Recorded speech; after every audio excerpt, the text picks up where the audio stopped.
Ahora pasamos a nuestro tercer expositor.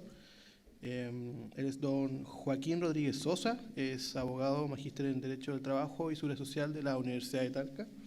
Y su exposición se titula Reemplazo de trabajadores huelguistas en la reforma laboral. Dejamos a don Joaquín para su exposición. Sí, perfecto.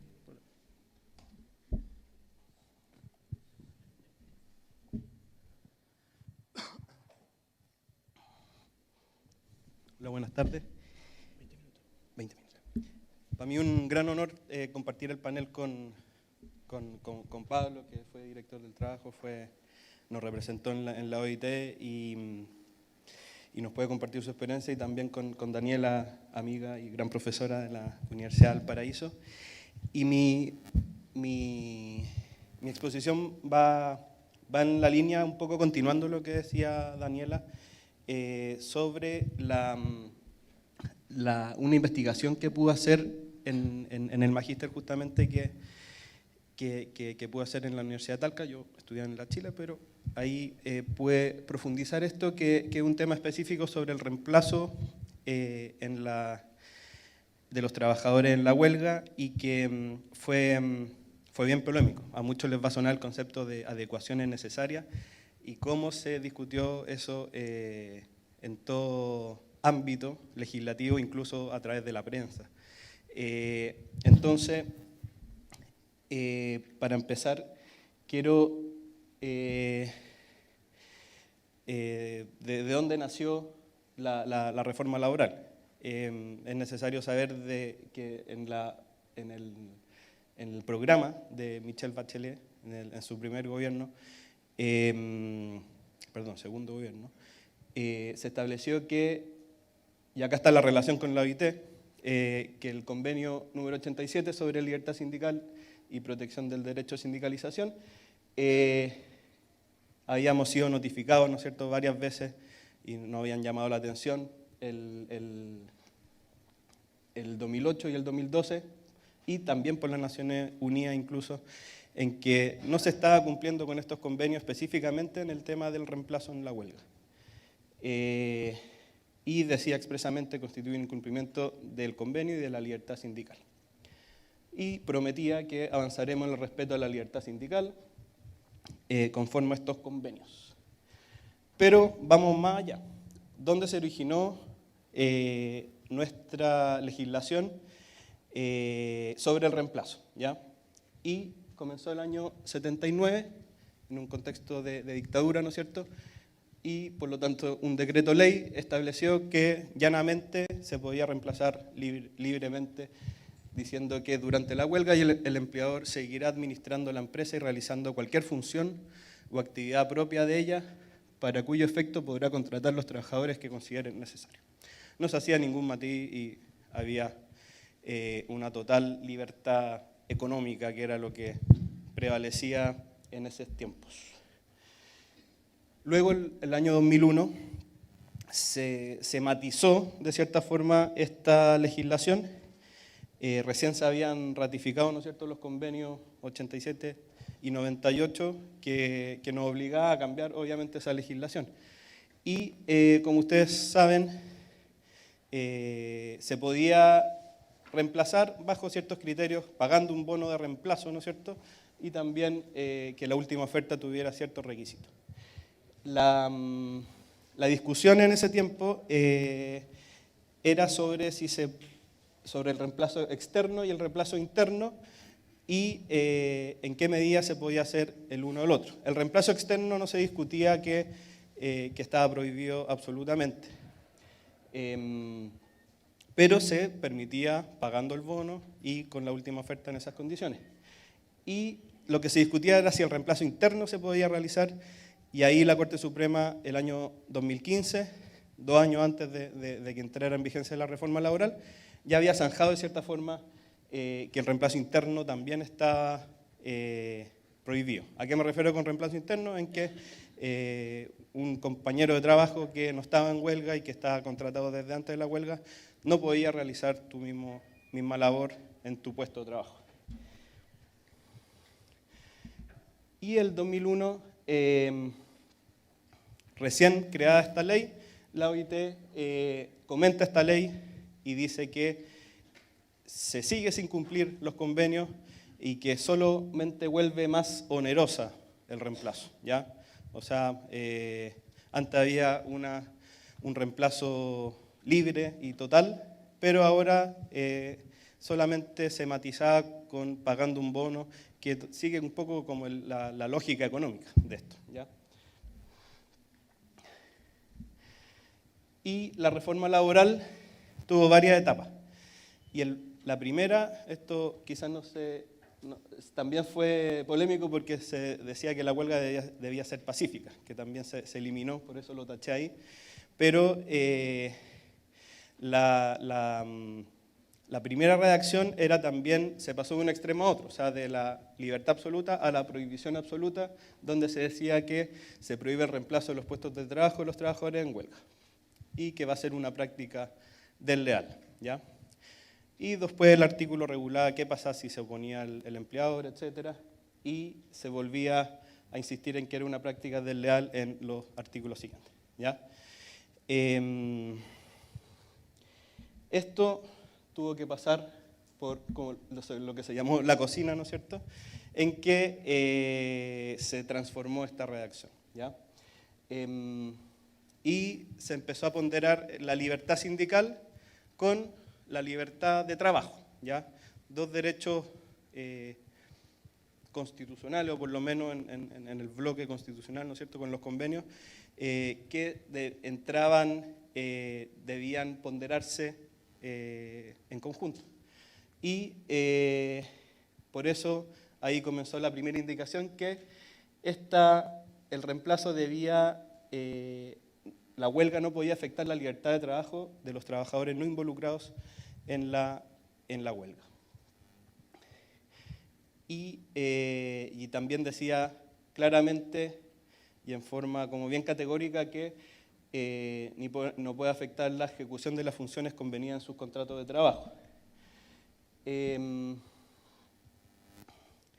acá nació la primera indicación que habla de adecuaciones necesarias, ¿ya? Un concepto muy amplio que todo cabe dentro de las adecuaciones necesarias que puede hacer el empleador dentro del contexto del reemplazo, pero ahí incluye un concepto bien importante que se llama incluidos, adecuaciones necesarias, incluidos ajustes a los turnos u horarios de trabajo, ¿ya? O sea, como que limitaba un poco que las adecuaciones necesarias solamente tenían que tener que ver con el tema de jornada, ¿ya?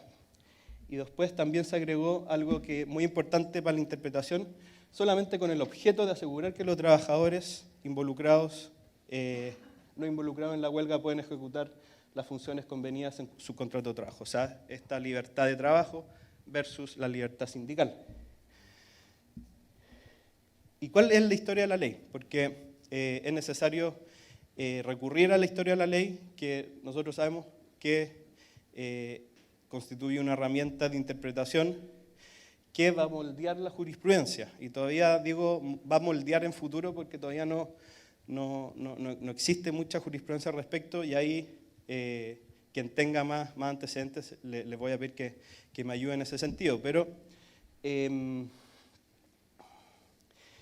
las adecuaciones necesarias se tienen que interpretar restrictivamente, porque estamos hablando de un derecho humano, estamos hablando de la OIT, de los convenios, ¿no es cierto? Y por lo tanto, las adecuaciones necesarias tienen que interpretarse como acotado a los ajustes a los turnos y horarios de trabajo, y solamente con el objeto de proteger la libertad de trabajo de los no huelguistas.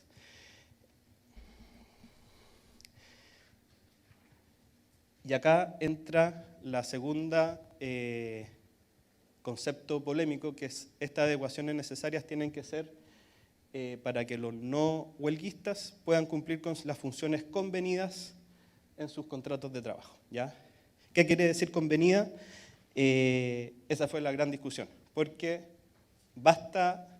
se discutía si basta que esté en el contrato de trabajo o en los anexos.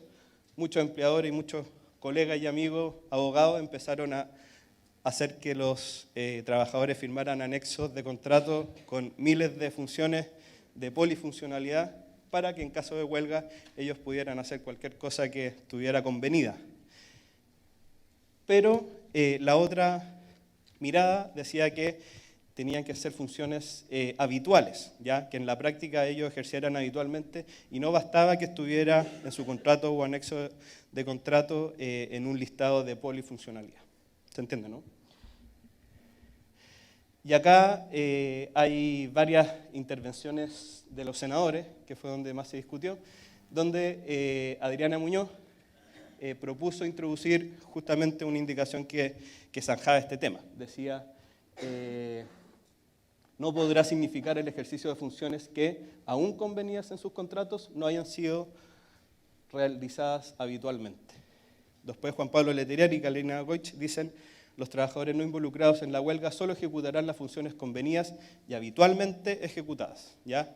Se trató entonces, a través de la historia de la ley, de zanjar esto en pos de la habitualidad, ¿ya? Y no de la escrituración. Por el otro lado, por la otra vereda podríamos decir, los senadores de La Mancha, Juan Larraín y Pérez, querían retomar la primera redacción de esta norma que prevalecía como el factor de funciones convenidas en sus contratos de trabajo, ¿ya? Como que era una frase aparte que no hablaba después del objeto de la libertad de trabajo y podía ayudar a que esto se zanjara en pos de la escrituración. Y los senadores que se señalan ahí establecía como una práctica desleal nueva, un nuevo numeral, que no se podían imponer la ejecución de funciones que no hayan sido realizadas habitualmente, ¿ya? Entonces, como ven, la habitualidad, o sea, que los que no estuvieran en huelga pudieran seguir ejerciendo sus funciones habituales y que ejercieran en la práctica, ¿ya? Y no bastaba la escrituración de una polifuncionalidad en los anexos de contrato que me consta que se firmaron muchos aprovechando esta discusión. ¿Y cómo se zanjó esto? Creo que lo zanjó de cierta forma el Ejecutivo a través de la ministra del Trabajo, Jimena Rincón, que hizo una intervención que habló expresamente de que esto debía interpretarse como las funciones habituales que se realizaron en la práctica, ¿no es cierto?, aplicaba el principio de primacía de la realidad y que no bastaba que estuviera escriturado en un contrato de trabajo. Y esto, como les decía al principio, esto llegó a la prensa, incluso hubo polémica ahí de que la otra mirada más economicista o más empresarial que tenía el ministro de Hacienda, le quitó el saludo y dejó de hablarle por 5 días a la ministra por esta intervención porque al parecer no era lo convenido, pero la ministra se dio el gusto quizás de que esto quedara plasmado eternamente en la historia de la ley y eso va a ayudar a que se interprete de cierta forma, en pos de la habitualidad y no en pos de la escrituración. ¿Y cómo se ha ido moldeando la jurisprudencia? Según lo que yo pude revisar hasta la semana pasada, los casos de reemplazo son más fácticos en el fondo, de que si se reemplazó o no, pero no se habla de la habitualidad, si eran funciones habituales o no, si estaban escrituradas o no, si eran polifuncionales o no, sino que va como al tema fáctico, ¿ya? Si ustedes saben de algo que hable al respecto, por favor ahí nos lo comunican para poder aprender todo al respecto. Pero del estudio que yo pude hacer, se mantiene todavía la jurisprudencia del 2015, donde yo les decía que la Corte Suprema había zanjado el tema por el reemplazo, prohibiendo el reemplazo interno, donde se decía que la eficacia del derecho a huelga debía protegerse y donde se decía expresamente que se prohibía el reemplazo interno. Y este fallo, que es muy reciente, de febrero de este año, de la Corte de Apelaciones de San Miguel y se declaró inadmisible en la Corte Suprema, no se pudo como seguir andando al respecto. Como que se explaya en siguiendo la línea del 2015, ya dice que es un derecho humano fundamental. Para mí, las principales innovaciones y buenas noticias tuvo luces y sombras en la reforma laboral, pero una de las luces es que se reconoce el derecho a huelga expresamente, ¿ya? Eso es algo inédito y no había pasado antes en la legislación chilena.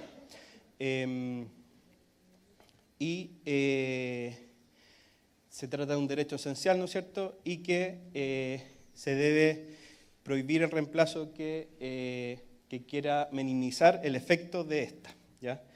Tal como decía José Luis Ugarte, que está acá presente, estuve leyendo ahí que en el fondo se trata de una obligación pasiva del empleador de no interponerse en la ejecución del derecho a huelga, ¿ya? No ejecutar acciones que se interpongan en el despliegue del derecho a huelga, ¿ya? Y eso ha sido el sentido de esta jurisprudencia, que todavía está está brotando recién. ¿Y qué cosas quedan pendientes para mí que están como más anexas y relacionadas con esto? ¿Para ir terminando? 5 minutos. Queda el tema de la jornada, ¿ya? Recuerden que la primera parte del artículo 403 en el numeral sobre el reemplazo dice que el empleador en el ejercicio de sus facultades legales, o sea, habla más bien de una facultad como unilateral, de su potestad de mando, ¿no es cierto?, dice podrá modificar los turnos o horarios de trabajo. La pregunta que cabe es si tiene que convenir esos cambios en la jornada de los trabajadores no huelguistas o si los puede imponer por su facultad legal, ¿ya? Y aquí yo creo que el legislador quiso establecer una nueva facultad de mando, una nueva facultad legal similar al artículo 12 del Ius Variandi, donde el empleador puede unilateralmente y sin necesidad de que los no huelguistas puedan estar de acuerdo o no, pueda modificar sus jornadas u turnos de horario de trabajo. Y esto lo digo más allá de mi opinión personal, lo digo por el tenor literal de la ley, que se confirma por la Dirección del Trabajo, que dijo en su dictamen al respecto que el empleador puede ejercer las facultades de administración contempladas por la ley en materia de modificación de horarios y turnos, ¿ya? Sigue hablando de facultades de administración de su potestad de mando, y ahí no cabe duda en el fondo de que no es necesario la voluntad del trabajador no huelguista para que le cambien su horario o turno de trabajo. Hay una intervención del senador Letelier, Juan Pablo Letelier, que dice que esto se debería interpretar en que se tienen que convenir los cambios de jornadas o turnos de trabajo, pero fue una intervención puntual, precisa y que no hubo mayor discusión al respecto. Creo que eso no tiene la fuerza necesaria para poder interpretarse del otro modo. La Dirección del Trabajo ya hizo su papel, ¿no es cierto? Esto fue el 2017. Ahora creo que sería de la misma forma con la nueva Dirección del Trabajo, pero creo que se zanja de cierta forma este tema. Y algo que ha pasado un poco colado, el artículo 306, inciso final, dice que de la negociación colectiva en las empresas contratistas, ¿ya? Y acá dice lisa y llanamente que la empresa principal, cuando el contratista está en huelga, puede sacar a ese contratista y poner y reemplazar con otra empresa contratista y otros trabajadores contratistas nuevos que hagan esa misma función. O sea, es un reemplazo al igual que el año 79, que se permitía libremente, acá también se permite por la empresa principal, ¿ya?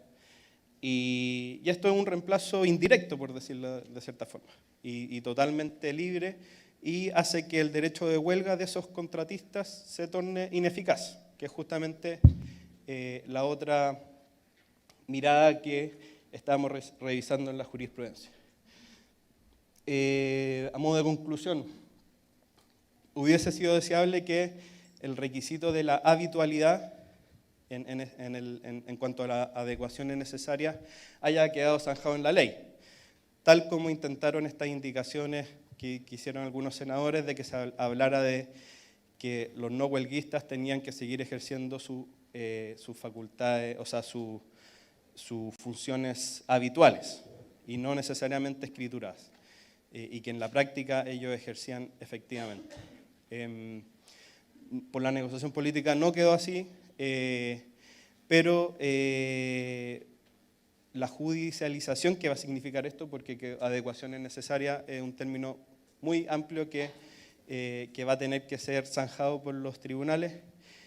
Todavía no se produce ese molde, no se ha moldeado la jurisprudencia, pero para que se respete efectivamente los convenios 87 y 98 de la OIT, creo que la interpretación debe ser estricta y acorde a estos convenios en que los no huelguistas tienen que seguir ejerciendo sus funciones habituales y no una polifuncionalidad escrita, para que se siga respetando la libertad sindical, o mejor dicho, se empiece a respetar la libertad sindical en base a esta nueva ley. La reforma laboral al final entonces vino a ponderar y vino como trajo a colación dos derechos constitucionales y de tratados internacionales de la OIT, que es la libertad sindical, el derecho a huelga, ¿no es cierto?, que también se nombra como un derecho expresamente por el Código del Trabajo, y la libertad de trabajo de los que no están en huelga, ¿ya? Esos dos derechos se tienen que ponderar, pero no olvidemos que la libertad sindical y el derecho a huelga es un derecho que está reconocido por estos convenios para ellos poder ejecutar y plasmar su programa de acción en los términos del convenio 87, ¿no es cierto? Y así la pequeña negociación colectiva que tienen los sindicatos en Chile, que está atomizada, ¿no es cierto?, en la empresa y todo, pueda tener algún efecto real cuando se recurre al último recurso de la huelga. Eso es. Muchas gracias.